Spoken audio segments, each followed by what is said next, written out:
there's a reason why the Z Fold screens on the front are so small, and I want to talk about it in this video. So it actually kind of makes sense.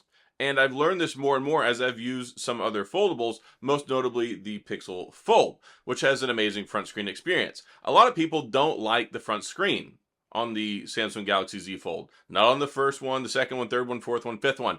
Everyone says it's too small, it's too narrow, and Samsung, well, they kind of widened the margins a little bit, got rid of the bezel stuff around the edge. This is the best, like the Z Fold 4, Z Fold 5 that we've gotten so far. But I think there's an important reason why the front screen is the way that it is. And that is because, this is probably pretty obvious, but they want you to use this screen, which is amazing. So on the Z Fold 5, I was reading the press announcement, and it referred to the inside screen as the main screen. Now, this might be just an epiphany that I had. Maybe I'm just an idiot, which I know I am, but in this regard, maybe I'm more of an idiot. It's just second nature to open up the Z Fold and use the screen on the inside. It's so nice, it's so big, you get the S Pen support, and that kind of goes back to what I was talking about previously the other day about why I don't think that they're going to put stylus support on the front screen. Yes, I wish that it was there conveniently. I like to have the S Pen out, all that great stuff. I would use it on the front screen. I really would. And I think it would be nice and convenient. But the whole point of this phone is to not use this screen, but to use this screen. And the inside screen is beautiful. And that's another reason why they took it up to like the same 1750 nits brightness as we get with like the S23 series phones. That's why they put so much effort into it. That's why they try and make it better and better each year. If you notice, a lot of stuff around the outside, some of the different things, they don't change so much, but they actively try and build up the experience. They've been working on more multitasking support. They made the inside screen brighter and all that great stuff. So when I saw that press announcement, I'm like, main screen. Normally, when you look at a phone, you get one screen. That's the main screen. So just by first nature, you think that when you pick up a Z Fold 5, that the front screen is the main screen. It's the first thing you see, you turn it on, all that good stuff. But really, that's just a gateway to use the inside screen. And the inside screen is fantastic. I'm a big fan of it. I can't wait for my Z Fold 5 to get here so I can test it out. Mine will be here on August the 11th, which of course you can pre-order it now. And if you do, you can get some cool stuff with it. Like if you use the link I have in my description, you can save $50 that you can't get anywhere else. And you get up to $1,000 trade-in credit. So if you've got an S22 Ultra, that's a good deal. You can trade that in for $1,000. If you got a Z Fold 4, which I don't really recommend that, you could trade that in. But there's other phones out there. You can get great trade-in value. You get the exclusive colors through Samsung. You get a free storage upgrade to 512. So that's a lot of storage. Up to 30% off on the insurance as well.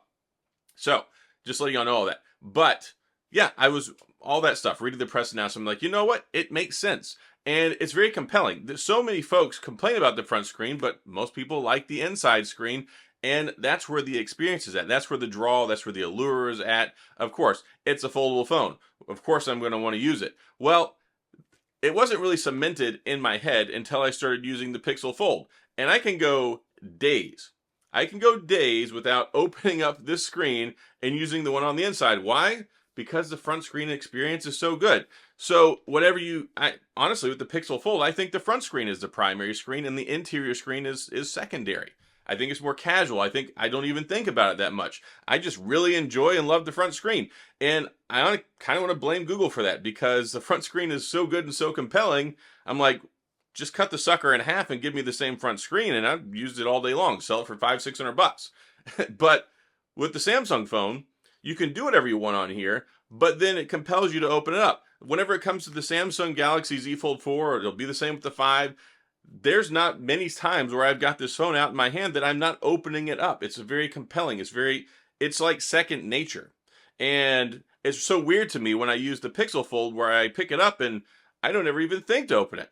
Like very rarely do I ever think, oh, let me open this up and use the Pixel Fold. And I'm not saying that's necessarily a bad thing because I really enjoy the front screen experience, but I think that's kind of how they did it. And I think that's why 5 generations later, we get to the Z Fold 5.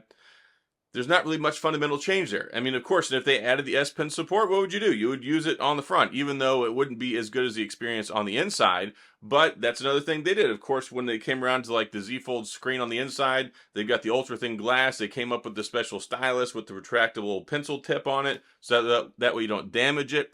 There's been so much emphasis put on this that it really makes it yeah, it's the main screen, but it's just counterintuitive because you have to open it up to get to the main screen, and that's just not how technology usually works. Usually, what you see is what you get at on the front at face value.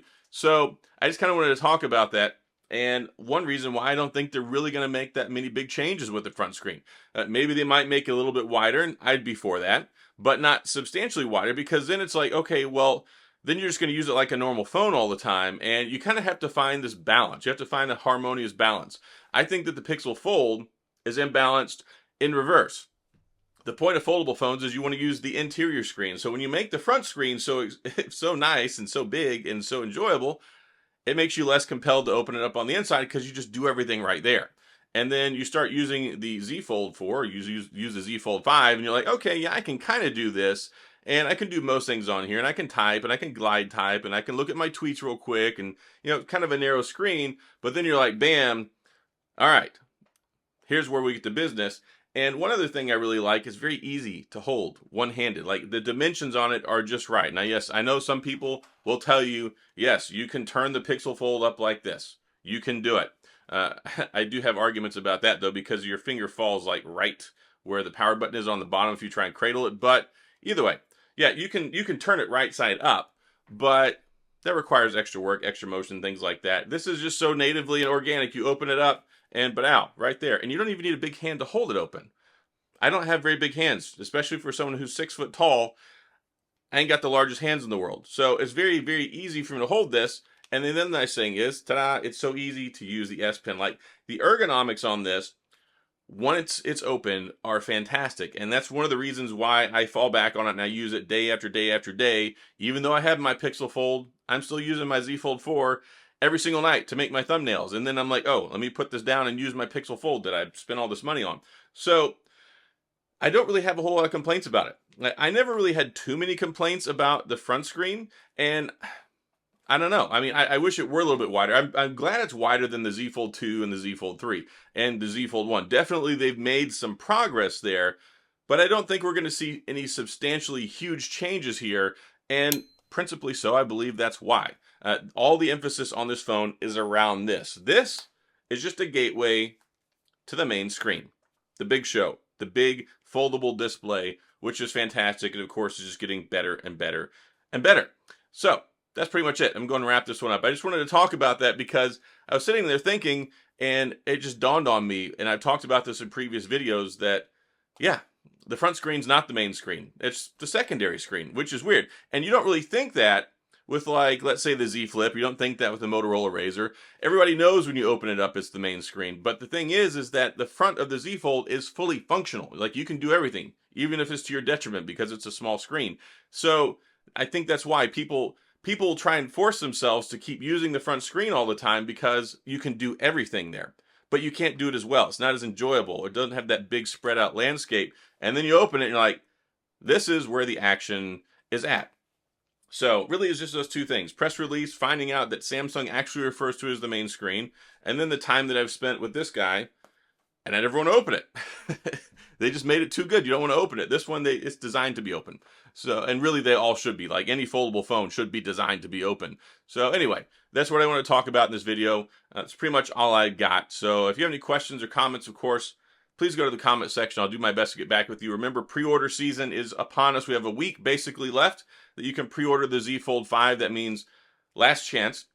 You can save the $50. Again, link in the description. You can go there, do that, up to $1,000 trade-in credit, and then you get 30% off if you buy the insurance, which I highly recommend. I know I talk about this, but get the insurance. It's really not that expensive. If you're buying an $1,800 phone, pay a few bucks, give yourself the peace of mind, and don't have to worry about it. Also have bundles and other savings towards the watch and also toward the tablets, and plus that free storage upgrade does make a big difference. Like, I didn't really ever think I needed 512 gigabytes of storage until I got my S23 Ultra and I got the free storage upgrade, and I'm like, man, having an extra 256 gigabytes of storage for the same price is super nice, especially for a big multitasking productivity phone, all that jazz. So again, that's all I've got. As always, if you enjoyed the video, please, of course, hit the like and the subscribe button and little notification bell if you want updates when new videos come out. And as always, thanks for being here. I appreciate you watching. Have a fantastic, wonderful weekend. I'll see you guys next time.